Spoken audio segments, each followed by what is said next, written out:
Sí, soy yo. Ajá. Ya, ¿dónde? A ver, espérate, acá sale colgar, Más mostrar. enviar. ¿Dónde? Ahí, Ahí Ahí inició la iniciando grabación. grabación. Ahí está grabando, Sebastián está grabando, dice. está. Ya, Ya, estamos. gracias. Fuimos. Ya, entonces vamos a hablar acerca de la cefalea, pero en los niños, que si bien es algo muy, muy similar a lo que a lo mejor ustedes ya han estudiado en los adultos, tiene algunas características un poco distintas porque las eh, causas, las razones de esta cefalea distan un poco de lo que uno puede entender en los adultos. Yo soy el doctor Víctor Olivares, neurólogo del Hospital Regional, y vamos a hablar acerca, como les digo, del dolor de cabeza en los niños. Ahora, cualquier cosa, duda que vaya surgiendo durante la presentación, ustedes me van interrumpiendo nomás, ¿ya? ¿Qué es lo que es la cefalea? ¿Qué es lo que qué significa? Porque a veces uno dice me duele la cabeza, ¿cierto? Pero en sí el concepto de cefalea habla de un dolor ubicado entre las órbitas y el occipucio. O sea, ni siquiera es un dolor que fuese de toda la cabeza, desde el punto de vista anatómico, no es la cabeza, sino que es más bien un poco el cráneo el que duele por esta organización, digamos, de límites anatómicos que incluye la definición y que obviamente surge de estructuras que son sensibles al dolor, porque como vamos a ir viendo más adelante, hay estructuras que están en esas áreas que no son sensibles al dolor.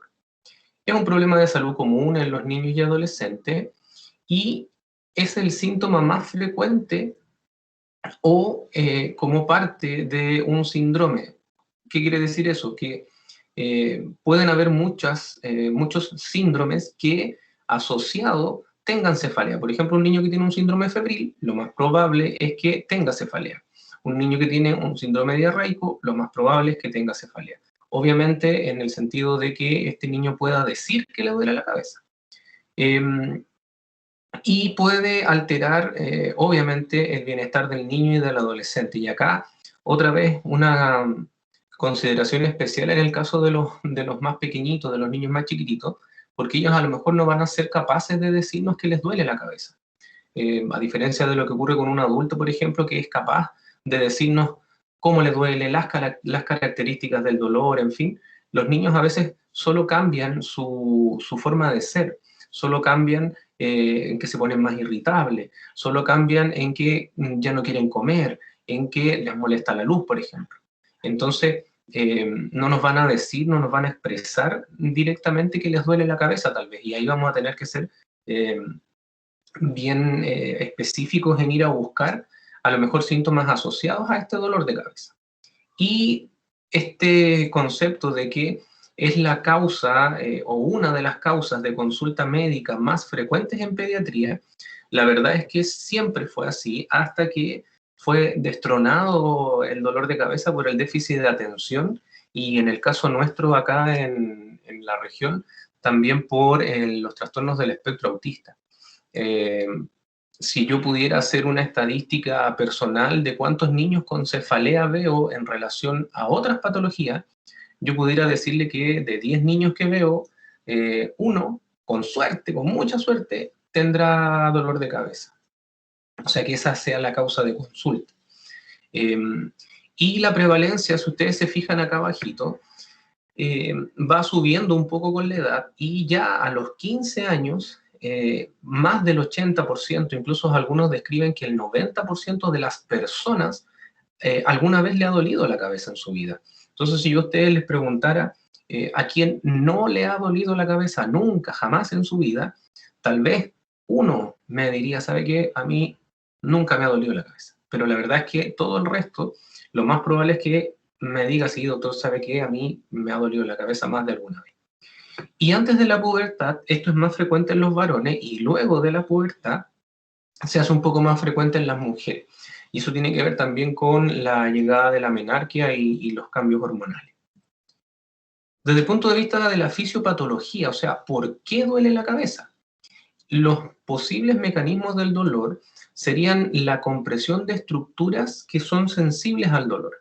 Por ejemplo, vasos sanguíneos, en el caso de una lesión expansiva, por ejemplo, imaginemos un tumor que va a presionar los vasos sanguíneos intracraneales, va a generar presión de esos vasos sanguíneos, y esos vasos sanguíneos son los que tienen las terminaciones nerviosas que van a conllevar al dolor. Acuérdense ahí que el dolor se expresa, o el dolor es un síntoma más, está considerado como un signo vital más, y que tiene que ver con una sensación desagradable que se expresa en el individuo en términos de un daño tisular o de un estímulo que pueda ser potencialmente dañino. Entonces, la compresión de estos vasos sanguíneos, de forma, por así decirlo, como una especie de alarma, va a generar dolor. Así que la compresión de estructuras es una causa de dolor.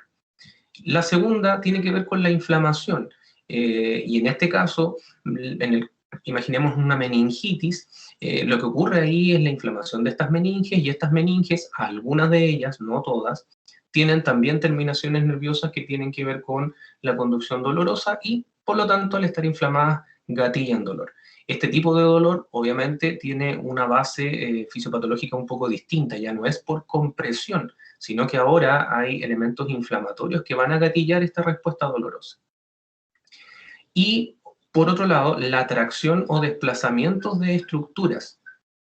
Por ejemplo, posterior a una punción lumbar, muchos pacientes refieren que sienten dolor de cabeza.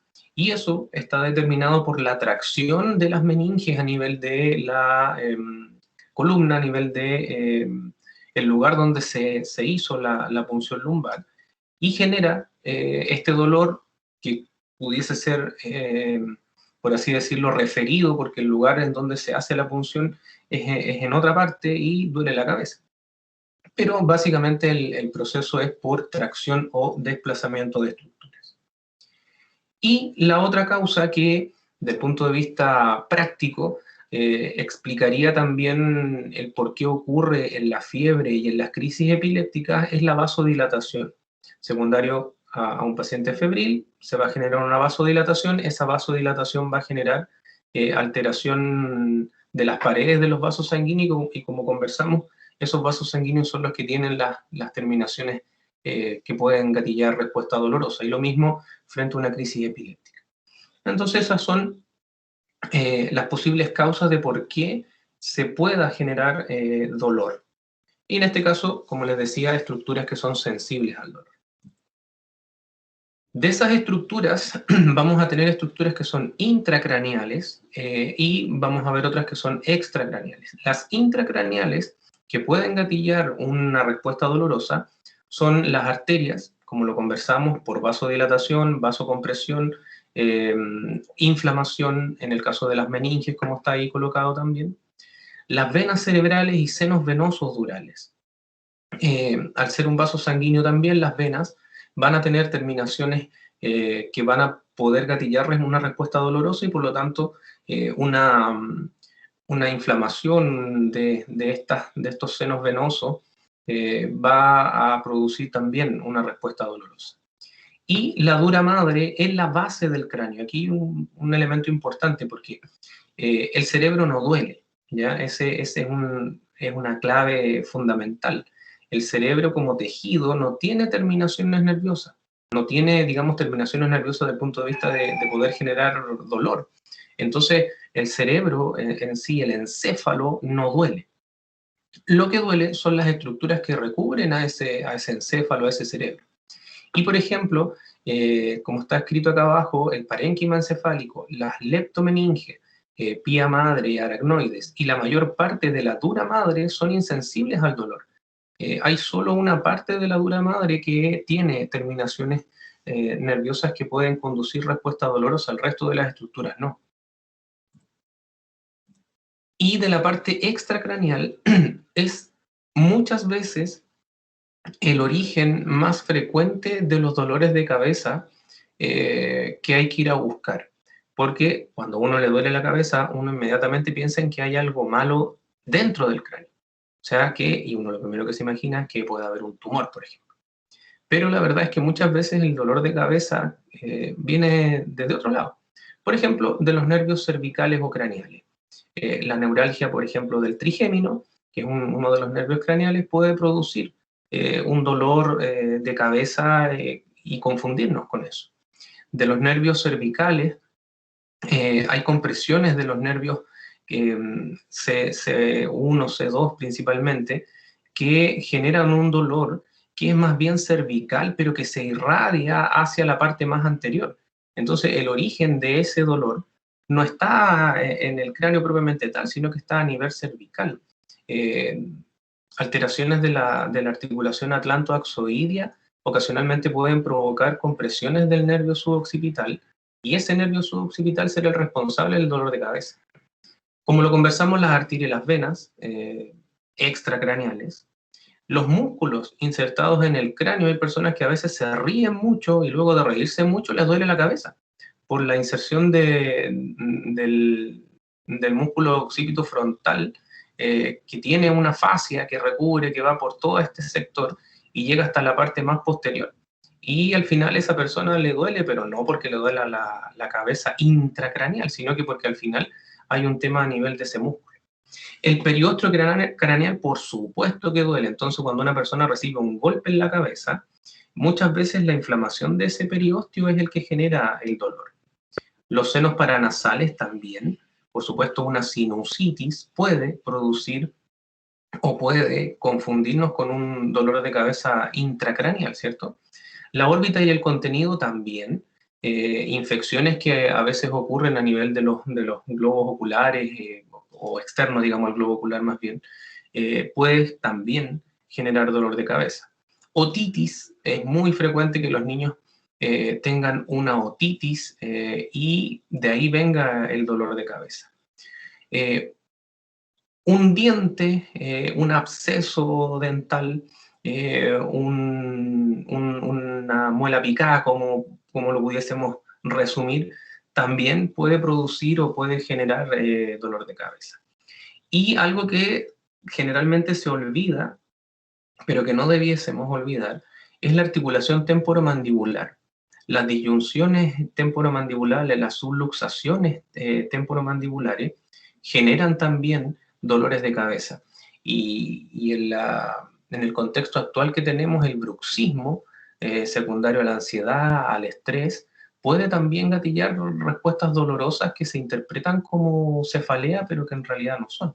Entonces, ¿por qué me detengo más acá? Porque siempre tenemos que ir a descartar o ir a comprobar más bien que el dolor de cabeza sea efectivamente en las ubicaciones que conversamos, sea entre el occipucio y la región frontal. Doctor. Y teniendo eso... ¿alguien? Hola. ¿Una pregunta? Sí, hola, buenos días. Una pregunta. Hola. En ese caso, el bruxismo, ¿qué tan frecuente es en niño o en paciente pediátrico? Ahora se ha puesto cada vez más frecuente porque con este asunto de que no han podido salir a jugar, a correr, no están en la casa, se ha aumentado este tema del bruxismo en los niños. No tengo un valor específico como para decirte, pero cada vez se hace más frecuente el bruxismo en los más chiquititos. Eh, a veces algunos inician comiéndose las uñas y uno va a preguntar dirigidamente si en la noche aprietan los dientes y claro, la mamá dice, sí, pasa toda la noche metiendo bulla ahí con los dientes. Entonces es algo que tenemos que también ir a preguntar en los niños. Perfecto, doctor. Muchas gracias. Ya, teniendo lo anterior en consideración, yo diría que esta imagen, este concepto es el que ustedes tienen que acordarse. ¿Por qué? Porque lo primero que uno debiese hacer cuando se enfrenta a un dolor de cabeza es recordar esta clasificación, que hay cefaleas que van a ser primarias y hay cefaleas que van a ser secundarias. Y la que nosotros tenemos que ir a descartar es la cefalea secundaria, ¿ya? Esto es súper requete contra importante. O sea, cuando ustedes vean a un niño, a un adolescente con dolor de cabeza, lo primero que tienen que hacer es descartar que ese dolor de cabeza no sea secundario. ¿A qué se le llama secundario? cuando el dolor de cabeza es consecuencia de otra cosa. Por ejemplo, de infecciones que pueden ser del sistema nervioso, y ahí obviamente la que tenemos que ir a descartar es una meningitis o una encefalitis, por ejemplo, que sean de causa extraencefálica, que son todas las que conversamos recién, cavidades paranasales, las órbitas y etcétera, que no sea por una hemorragia, por ejemplo, que no sea secundaria a un tumor o alguna otra lesión expansiva. Entonces, en un paciente con dolor de cabeza, lo primero que tengo que ir a hacer es a descartar esto. ¿Por qué? Porque la primera causa de dolor de cabeza en los niños es secundaria, pero generalmente secundaria de una infección banal, de una infección, como yo les explico a las mamás, del cuello hacia arriba, sinusitis, otitis, faringitis, amigdalitis, alérgica. Los niños que son alérgicos les suele doler la cabeza también, porque tosen mucho, porque se suenan mucho, y eso genera dolor también.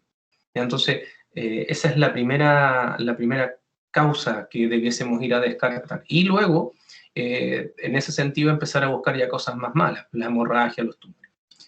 Y si descartamos eso, no teniendo un elemento secundario que nos pueda generar dolor, vamos a ir a ver si es que ese dolor de cabeza tiene los criterios propios de las cefaleas primarias, que en el caso de los niños pudiese ser una migraña, una cefalea tipo tensión, que son las dos más frecuentes. En clústeres casi no la hemos visto, digamos, pero migraña y cefalea tipo tensión es lo más frecuente. Entonces, entendiendo eso, las cefaleas primarias es cuando existe indemnidad anatómica de las estructuras, tanto intra como extracraneales, que tienen que ver con la génesis del dolor. Y acá está la migraña, la cefalea tensional y la cefalea en clúster. Y las migrañas y las cefaleas tensionales son las más frecuentes en los escolares y adolescentes, niños que durante vacaciones no les duele nada la cabeza y cuando parten las clases les empieza a doler la cabeza. O les duele de lunes a viernes la cabeza y el fin de semana se les pasa. Entonces ahí hay un claro elemento que tiene que ver con la cosa más tensional, con el tema académico, por ejemplo.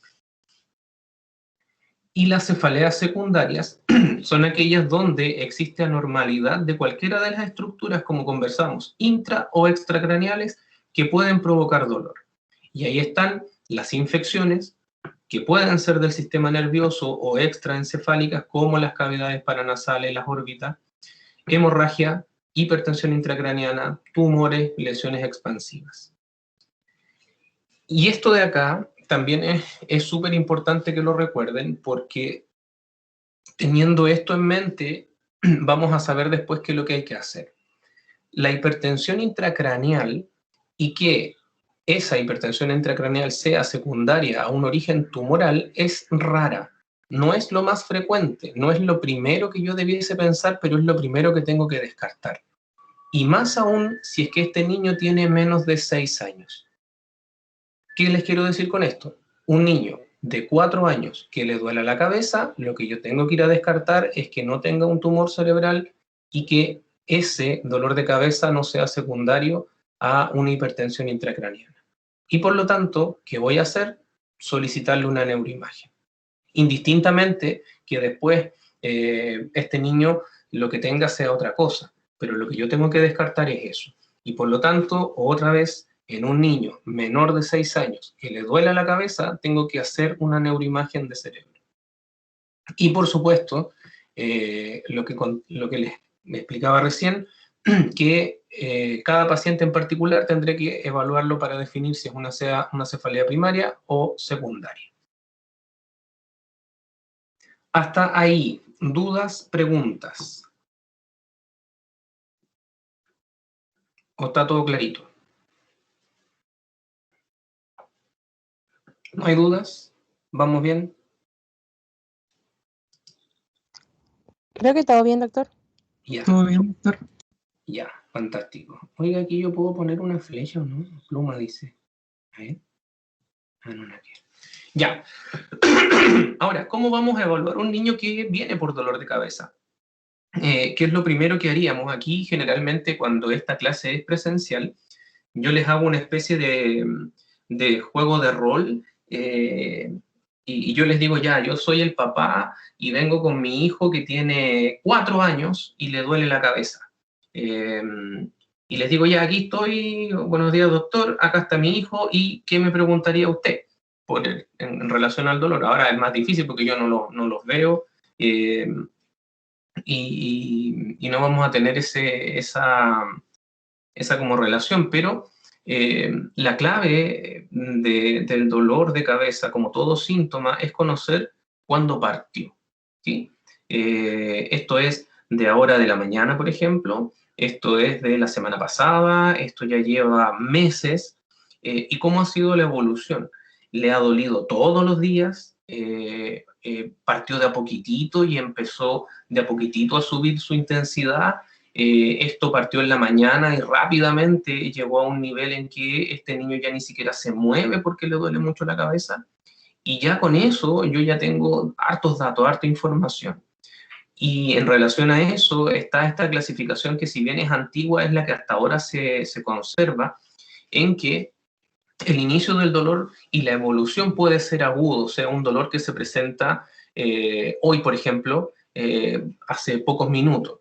Puede ser aguda recurrente, es decir, que va y viene, se agudiza en ciertos momentos, después se pasa, disminuye intensidad y otra vez vuelve.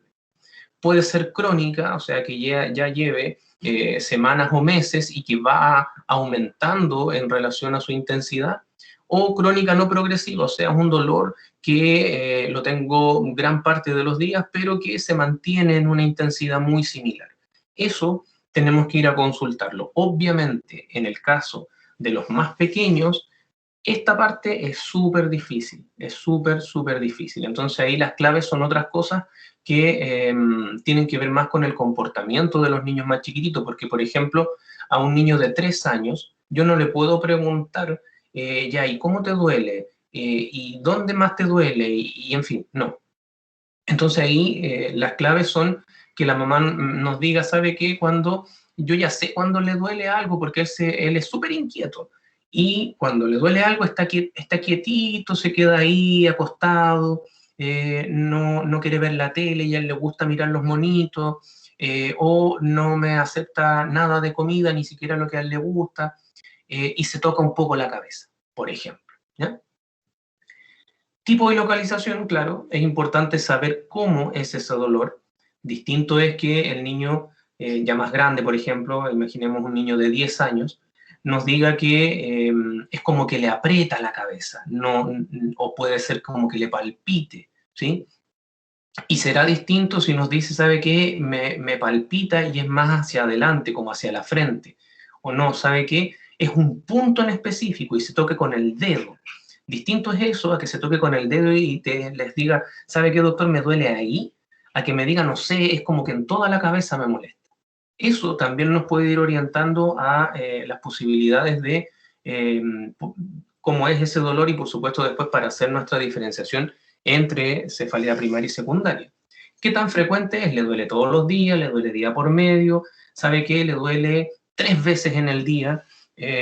Tenemos que tenerlo también. Todo esto, la idea es que esté registrado en la ficha, ¿vale? Porque esto, como les digo, nos ayuda harto después hacernos nuestra idea de las características del dolor primario secundario. Intensidad. Aquí la clave es hacer un análisis con las escalas análogas del dolor. Entre el 0 al 10, ¿cuánto le duele? No, ¿sabe qué? El dolor es 10, es un dolor insoportable, no me deja hacer nada, ni siquiera puedo hablar con el dolor. No, ¿sabe qué? Es un dolor 3, lo soporto, puedo hacer mis cosas. Y ahí también hay que tener ojo porque, claro, uno pudiese decir, ¿sabe qué? Es un dolor 10, dolor insoportable, pero está jugando, saltando, corriendo, entonces no tiene mucha relación con lo clínico, ¿ya? Y ahí la intensidad, otra vez en el caso de los más grandes, obviamente es más fácil, porque ellos van a entender.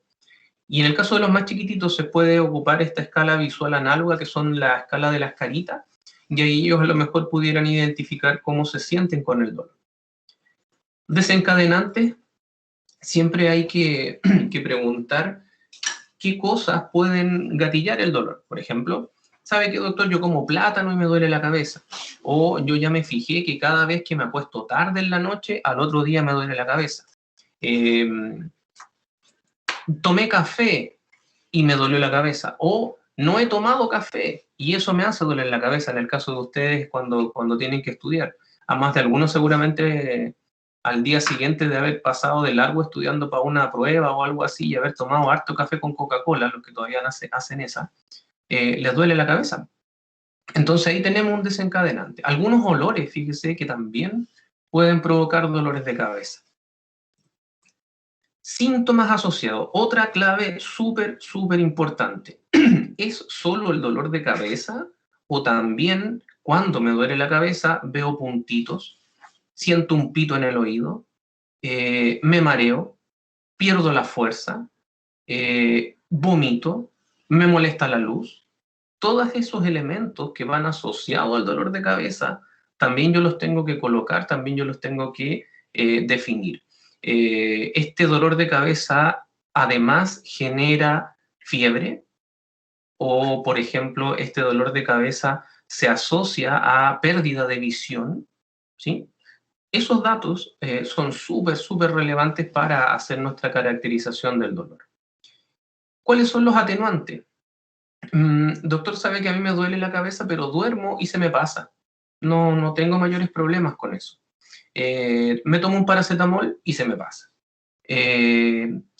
Doctor, ¿sabe qué? Duermo, me tomo ibuprofeno, paracetamol, me tomo mi mamá, que también le duele la cabeza, me da una de las pastillas de ella y no pasa nada, me sigue doliendo y en fin. Ya todo eso es importante porque nos va orientando hacia qué lado va ese dolor de cabeza. Y aquí, si ustedes se dan cuenta, hasta este punto, hasta el punto número 7, todo es anamnesis, todo es pregunta, todo es evaluación sin ni siquiera examinar a este niño. Entonces, todos estos datos ya son súper relevantes. Acuérdense que el 80% o más de los diagnósticos uno los puede hacer con la anamnesis, tener una hipótesis diagnóstica solo al consultarle al paciente. ¿Ya? Así que no se olviden de preguntar dirigidamente, no se olviden de hacer una buena anamnesis. Y luego, cuando vayamos a hacer el examen físico, tiene que ser un examen físico completo, neurológico y pediatrísimo.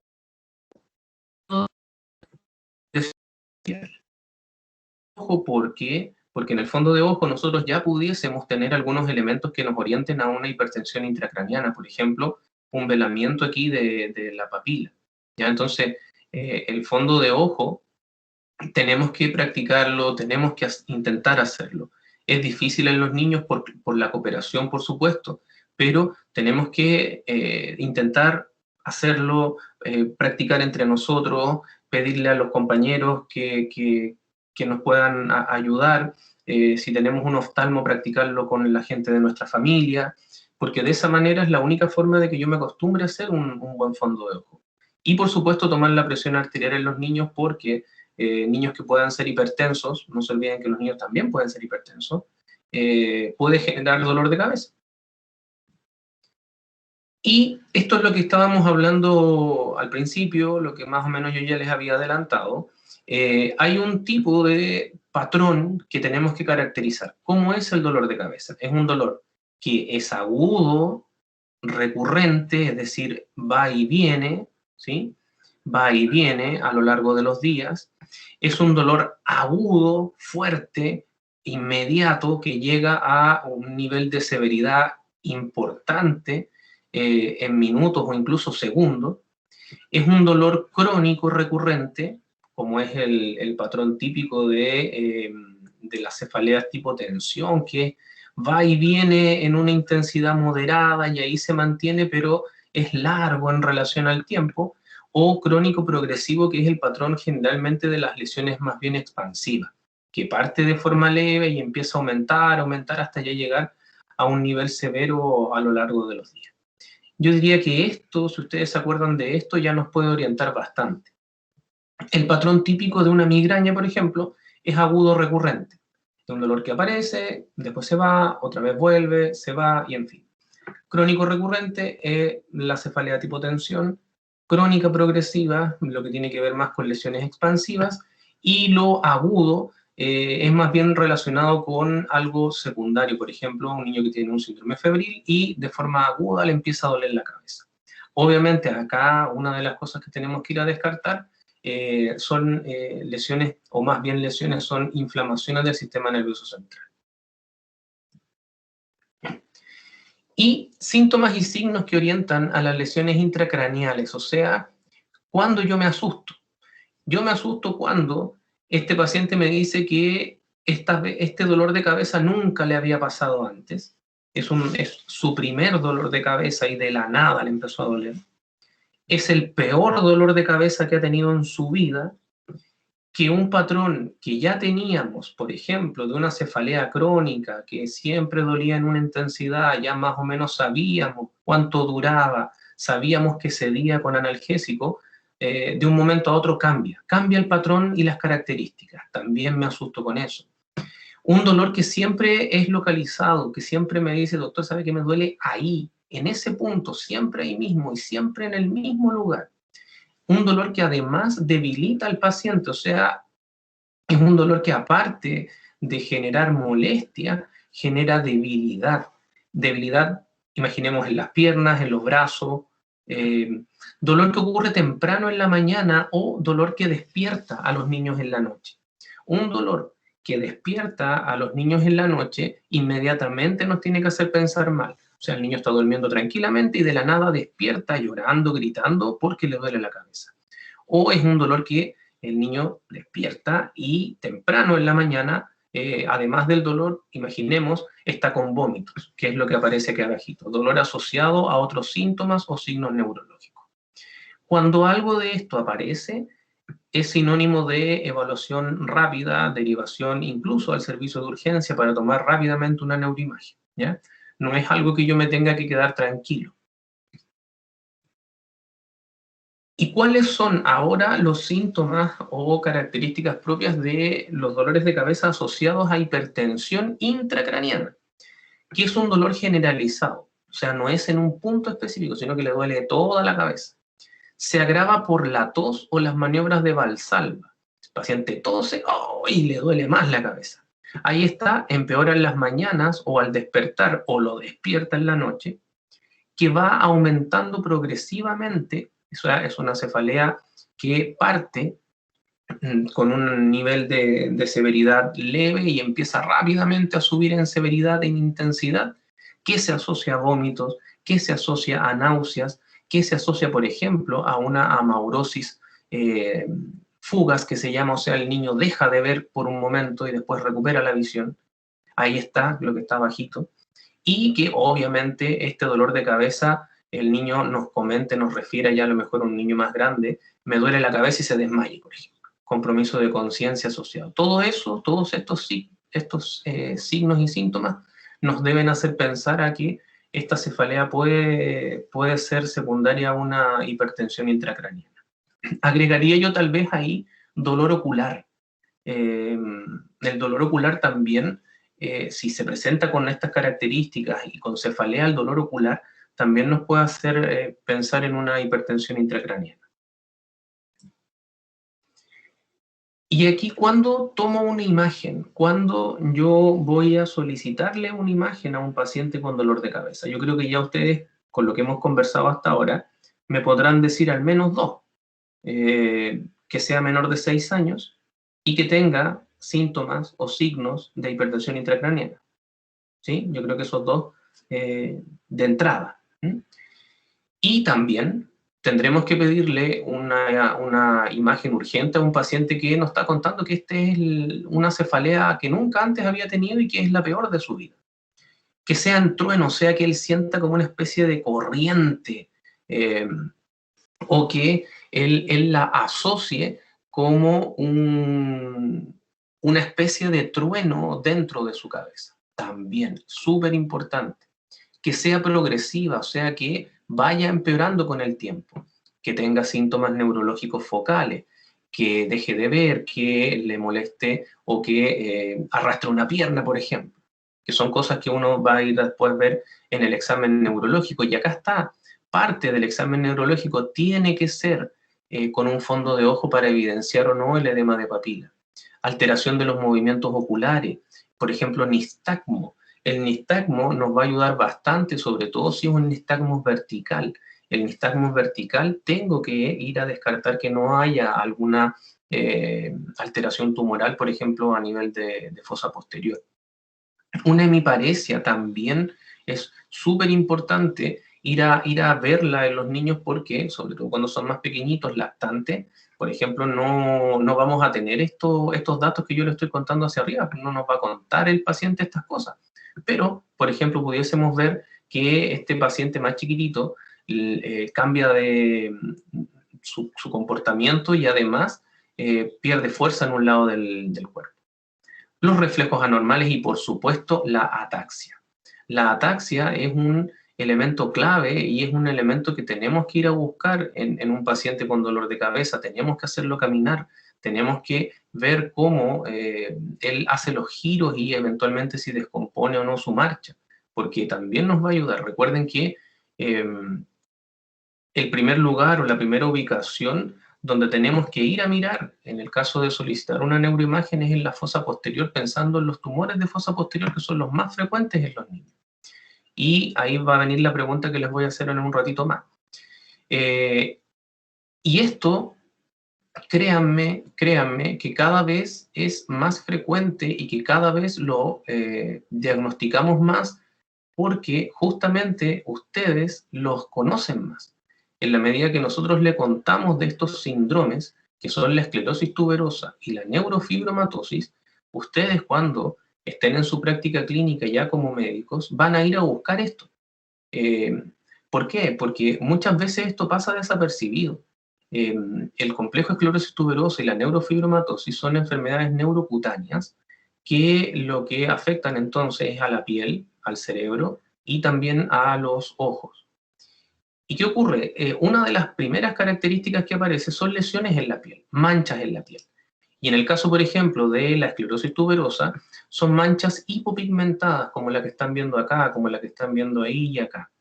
Y que a veces pasa desapercibido porque los papás nos cuentan, no, es que yo también tengo estas manchas, o no, ¿sabe qué? Alguien de mi familia también las tenía. Y uno las menosprecia porque, ya, son manchas de familia. Pero la realidad es que estas manchitas nos tienen que hacer sospechar de enfermedades neurocutáneas. Esclerosis tuberosa, en el caso de las hipopigmentadas. Y en el caso de las manchas café con leche, como las que están acá, la neurofibromatosis.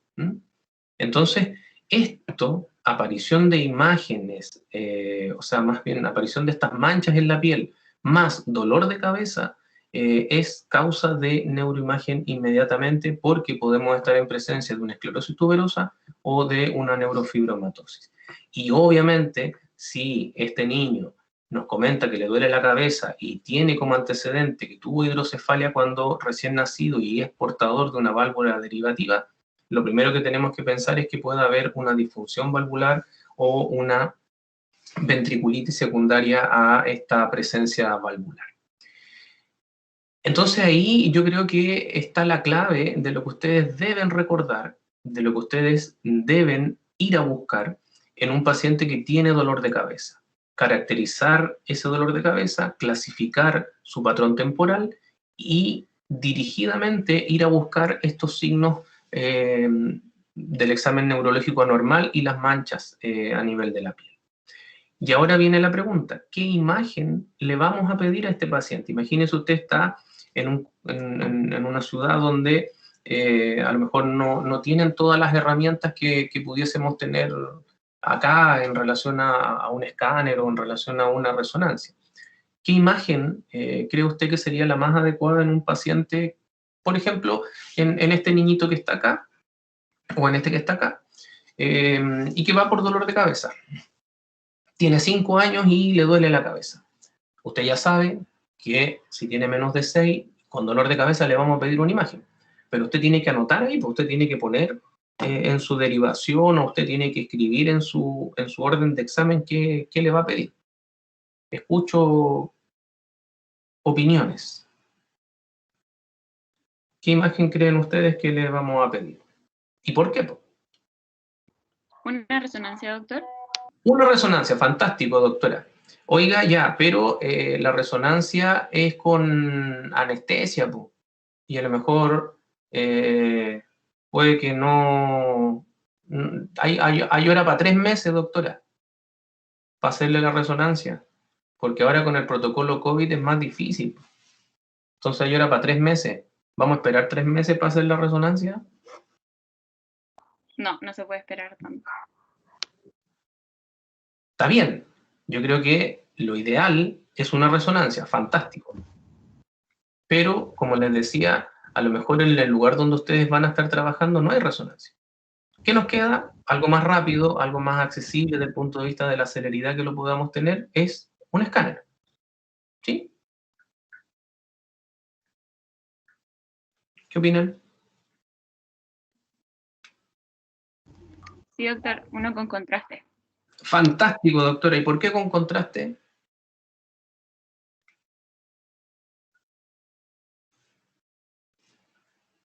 ¿Quién ayuda ahí a la doctora? Doctor, buenos días. ¿Podría ser para poder ver signos de hemorragia? Ya, sí, pero o sea, el escáner sin contraste nos sirve para ver hemorragia.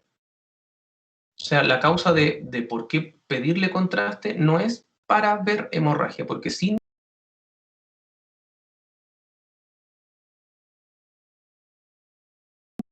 medio de contraste.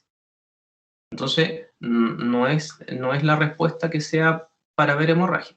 ¿Debe ser con contraste? Sí, debe ser con contraste. Ahora, ¿por qué? Doctor, ¡Au! ¿podría ser el uso de contrastes para evaluar la parte vascular, que es causa de cefaleas secundarias como malformaciones y ese tipo de cosas? Malformaciones vasculares. Puede ser siempre y cuando lo que yo pida sea un angio-TAC, porque el TAC con contraste no necesariamente me va a permitir ver todos los vasos sanguíneos. Ahí lo que más me ayuda es solicitar un angio-TAC de encéfalo. No es tanto esa respuesta, es algo más simple. Donde les dije recién que estaban ubicados principalmente los tumores en sistema nervioso central en los niños. En la fosa posterior. La fosa posterior. Fosa posterior, fantástico. ¿Y qué ocurre? Que el escáner por sí solo no nos deja muy bien ver fosa posterior por el contenido del macizo óseo de la fosa posterior. Entonces, la forma de poder ver mejor fosa posterior es con la utilización del contraste. Y porque si eventualmente ese paciente tuviese un tumor de fosa posterior, el contraste lo va a realzar y nos va a ayudar a definir o a caracterizar un poco mejor ese posible tumor de fosa posterior. Entonces, ahí está el por qué el escáner que yo tengo que pedir buscando, o principalmente para descartar un tumor en los niños, debe ser un TAC de encéfalo con contraste. Ya, esa es la clave. Obviamente, si las condiciones están para pedir una resonancia, voy a pedir una resonancia.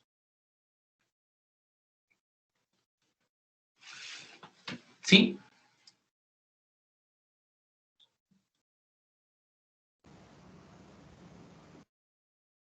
Sigamos entonces. Vamos a hablar un poco de una de las cefaleas primarias más frecuentes, la más frecuente, que es la migraña. Y vamos inmediatamente a derribar acá un mito que tiene que ver con que los niños chicos no puedan tener migraña. Eso es errado porque ya el diagnóstico de migraña uno lo puede hacer en un niño de 8 años, por ejemplo. Y está descrito, digamos, que si este paciente reúne las características de migraña, que las vamos a ver en un ratito, el diagnóstico es ese, migraña. El 75% de las cefaleas que motivan la consulta neurológica suelen ser migrañas, porque ya son dolores de cabeza que a estos niños le han dado medicamentos, han ocupado el paracetamol de niño, el ibuprofeno, en fin, y no ha pasado nada. Y llegan con nosotros ya luego de haber consultado al pediatra por este tema de los dolores, por haberlos tenido que, por ejemplo, retirar del colegio porque les duele la cabeza, y la mayoría de esos casos son, el diagnóstico al que uno llega es de migraña. Y acá un poco lo mismo que yo les conté ya inicialmente, cuando son más chiquititos, la relación entre hombre y mujer es muy parecida. Prepuberal es más en hombres y luego pospuberal se hace más frecuente en las mujeres. Y esta migraña, esta cefalea primaria tipo migraña, como les conté también, con un patrón agudo recurrente, puede persistir por toda la vida. Pero se describe que en un 40% puede haber una remisión espontánea, sobre todo cuando vamos llegando a la pubertad o un poco más, y es mayor en los hombres, a diferencia de las mujeres. 2/3 de los pacientes que se diagnostican con migraña se mejoran solos desde el punto de vista sintomático, digamos, y esa migraña ya se hace cada vez más alejada en el tiempo. Tiene cierta relación con la parte emocional, tiene harta relación con los niveles de ansiedad, con los niveles de estrés.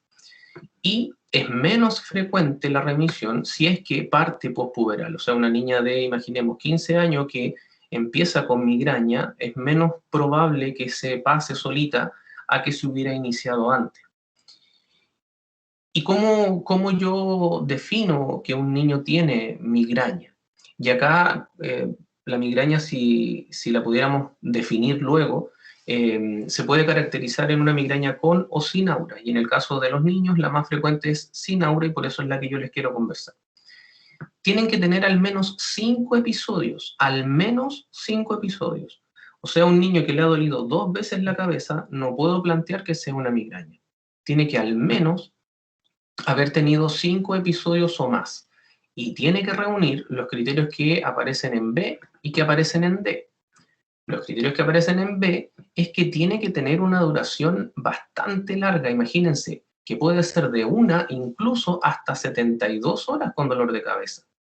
No tratadas o tratadas parcialmente, o sea, me duele la cabeza, me tomo algún analgésico, me acuesto a dormir, me levanto y sigo con dolor de cabeza. Eso ya se considera un tiempo considerable de dolor. Y ahí está el sueño, como parte del evento, se considera en el tiempo. ¿Ya? Entonces, cuando a mí me duele la cabeza y me acuesto a dormir y pasaron 2 horas y me levanté y se me pasó el dolor de cabeza, en realidad el dolor de cabeza duró todo ese periodo, como digamos, para caracterizar y definir la migraña. Y que debe tener al menos 2 de estas características, que debe ser bifrontal, bitemporal o unilateral. ¿Se acuerdan que cuando venía este paciente y nosotros teníamos que preguntarle dónde le dolía? Es importante saberlo porque es parte de los criterios para definir lo que es una migraña. Debe ser de carácter pulsátil u opresiva. Pulsátil u opresiva. Debe ser de intensidad moderada a severa, usando la escala análoga o la escala de las caritas. No puede ser un dolor leve. No cabe el dolor leve como criterio para la migraña. Y tiene que intervenir, o sea, debe alterar la conducta del niño. Puede ser agravada, o sea, que el dolor de cabeza se agrave con las actividades del niño o que este niño evite hacer sus actividades. Entonces, esto es parte de la anamnesis que nosotros hicimos al principio y luego vamos a ir a ver si es que reúne las características para hacer migraña. Y además, al menos, debe tener náuseas o vómitos. Y aquí esto es más específico, 2 de los 5 síntomas que aparecen: fotofobia, fonofobia, dificultad para pensar, mareos o cansancio. O sea, debe ser 5 episodios de larga duración, de una intensidad moderada severa, con un patrón específico de ubicación y características que además altere la calidad de vida de los niños y que se asocia a náuseas, vómitos o 2 de estas características que están acá. Y por supuesto, no ser atribuido a otra cosa, o sea, no podemos pensar que este niño que viene con un dolor de cabeza y que claramente nos orienta más a sintomatología de hipertensión intracraniana, vamos a poner que es una migraña, ¿cierto? Son cosas diferentes. Y luego el tratamiento, y aquí también me quiero detener harto, porque el tratamiento Doctor. de... Dígame. Una pregunta, lo que pasa es más que nada para avisarle al doctor Pablo Reyes, ¿Mm? ¿cuánto más o menos nos queda? Lo que pasa es que la clase de él empieza ahora, a las 11, pero para Ya. avisarle.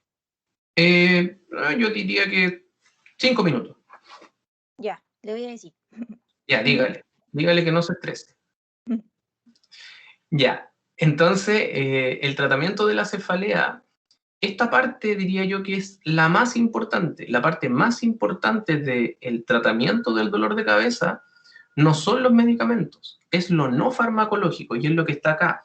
Por ejemplo, un sueño adecuado. Los adolescentes generalmente se acuestan súper tarde y al otro día andan con dolor de cabeza. Y lo que hay que hacer, el tratamiento, es que se acuesten más temprano. La exposición a pantallas, con este asunto de la pandemia, ya los niños al estar en teleclase se exponen a pantallas y después siguen exponiéndose a pantallas para jugar, siguen exponiéndose a pantalla para saludar a los abuelos, por ejemplo, y eso obviamente también puede generar dolor de cabeza. En los más grandes, disminuir el consumo de cafeína, no saltarse las comidas y hacer actividad física. Esto que está acá es la base del tratamiento para el dolor de cabeza. No me sirve darle un medicamento o algo a ese paciente para tratar de disminuir el dolor de cabeza si se sigue acostando a las 4 de la mañana, si hasta esa hora se queda mirando pantallas, si para quedarse despierto hasta tarde toma café, come pura chatarra y es sedentario. ¿Sí? La clave de este tratamiento del dolor de cabeza es este. Y fíjense que ya en el 94% de los niños que yo hago cambios de este tipo y agrego a lo mejor algún medicamento SOS en caso de mucho dolor, los síntomas se le pasan. Incluso muchas veces ya por el solo hecho de ir a consultar al médico, ya eso genera una sensación de alivio y se les pasa el dolor. Ahora, desde el punto de vista farmacológico, lo que está aprobado, lo que está comprobadamente sabido que sirve para el dolor de cabeza es el ibuprofeno y el paracetamol. No es otra cosa. ¿Ya? Entonces no pensemos en que hay que ocupar medicamentos raros, extraños, los triptanes y todas esas cosas, porque para los niños pequeños, si ustedes se fijan acá en las edades, desde los 16 años hacia abajo, desde los 12 años hacia abajo, de los 16 hacia abajo, el paracetamol y el ibuprofeno son fantásticos. Así que eso es lo primero que tendríamos que ir a utilizar. Y ya luego, en el caso de los más grandes, si ustedes se fijan también en las edades, se pudiese ocupar los triptanes, pero en general su uso en pediatría no es tan frecuente, ya no es lo que más nosotros utilicemos.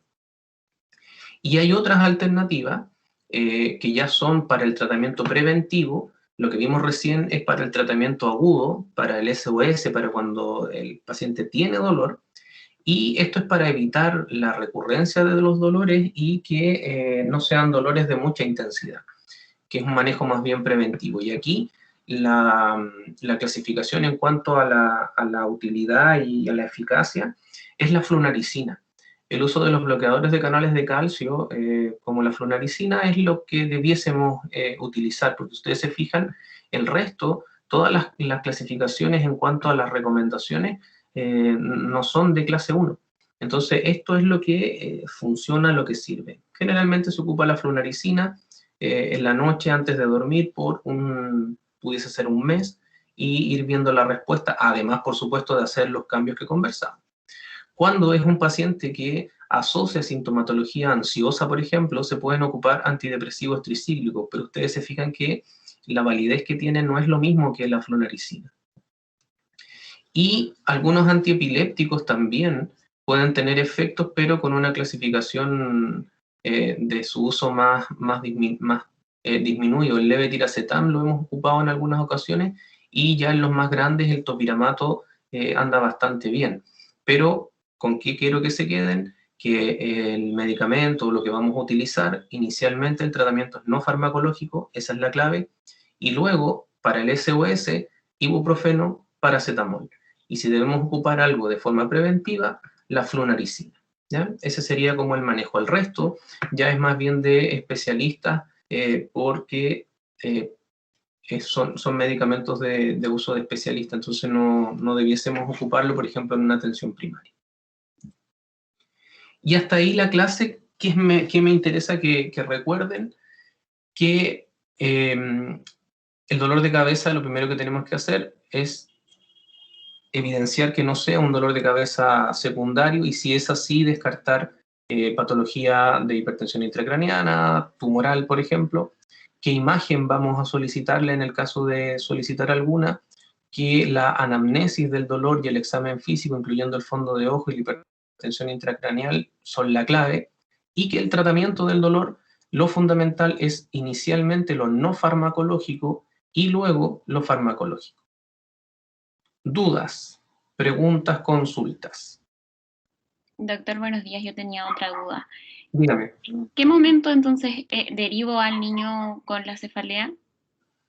Ya, si usted hace su anamnesis, su examen físico y encuentra cualquiera de los síntomas de alarma, cualquiera de las banderas rojas que se le llama, tiene que derivarlo, y la derivación debiese ser no a que busque hora cuando haya, sino que si es un niño que a usted le parece que pueda hacer una cefalea crónica progresiva, que pueda tener signos de hipertensión intracraniana, que sea un dolor que además asocia pérdida visual, que sea un niño de menos de 6 años o de 4 años, imaginemos, la derivación debiese ser al servicio de urgencia. Y el diagnóstico que debiésemos poner ahí debiese ser cefalea con banderas rojas, por ejemplo. Cefalea con síntomas de hipertensión intracraniana. Cefalea con focalidad neurológica, ¿sí? Porque si usted lo coloca como cefalea así nomás, no es lo mismo, porque lamentablemente esa derivación no, o sea, pasa, entre comillas, por una persona que no es del área de la salud y no va a entender qué tan urgente puede hacer un examen o una derivación que usted esté haciendo, una interconsulta, por ejemplo. Entonces, lo más práctico sería derivarlo a un servicio de urgencia. Perfecto, doctor. Y en este caso, la cefalea que sea refractaria a tratamiento como el que estábamos hablando, no farmacológico, y el SOS, ¿ese también debería derivarse eventualmente? Claro, sí. Ya. Ahí debiese derivarse al especialista. O sea, el manejo de una cefalea pudiese ser en atención primaria, siempre y cuando esa cefalea responda a los tratamientos no farmacológicos y al uso, por ejemplo, de los AINES SOS y tal vez al uso de la flunaricina en la noche. Pero si ya a pesar de todo eso usted ve que no hay respuesta y el paciente mantiene los dolores, debe hacerse la derivación. Perfecto, doctor. Muchas gracias. De nada. ¿Alguna otra duda, pregunta, consulta? Hola, doctor, buenos días. Yo tengo Hola. una duda. Dígame. ¿Cómo define una cefalea por abuso de fármacos en niños? ¿Y cuál es el tratamiento del médico general? Ya, esa pregunta es súper buena porque existe y está descrito la cefalea por paracetamol. O sea que el uso crónico de paracetamol puede también generar dolor de cabeza. Entonces ahí la clave para definir ese tipo de dolor de cabeza es la anamnesis, es saber qué tan frecuente es el consumo de paracetamol, qué dosis es la que está ocupando, y por supuesto lo primero que hay que hacer es suspender el uso del paracetamol de forma crónica, eventualmente cambiarlo a otro medicamento, en este caso pudiese ser el ibuprofeno, pero la derivación creo yo que pudiese hacerse luego en caso de que, a pesar de haber suspendido, por ejemplo, el paracetamol, no ceda, digamos, no disminuya la frecuencia, no disminuya la intensidad. Pero la descripción de la cefalea por paracetamol, no hay que olvidarse, sí. Muy buena esa pregunta, doctor. Ya, doctor, muchas gracias.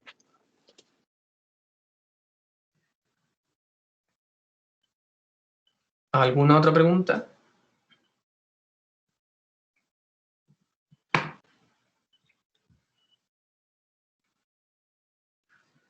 Ya, súper. Si no hay duda, no hay pregunta, me voy a salir de acá. Ahí. Ahí no sé, alguien tiene que dejar el Sebastián Paredes tiene que después dejar de grabar. Bueno, jóvenes, ha sido un gusto. Cualquier duda, pregunta que puedan tener, la pueden canalizar con la María José o a mi correo directo o una vez que ya nos podamos ver en vivo y en directo ahí en el hospital para este tema o para cualquier otro. Así que encantado de haber estado este ratito.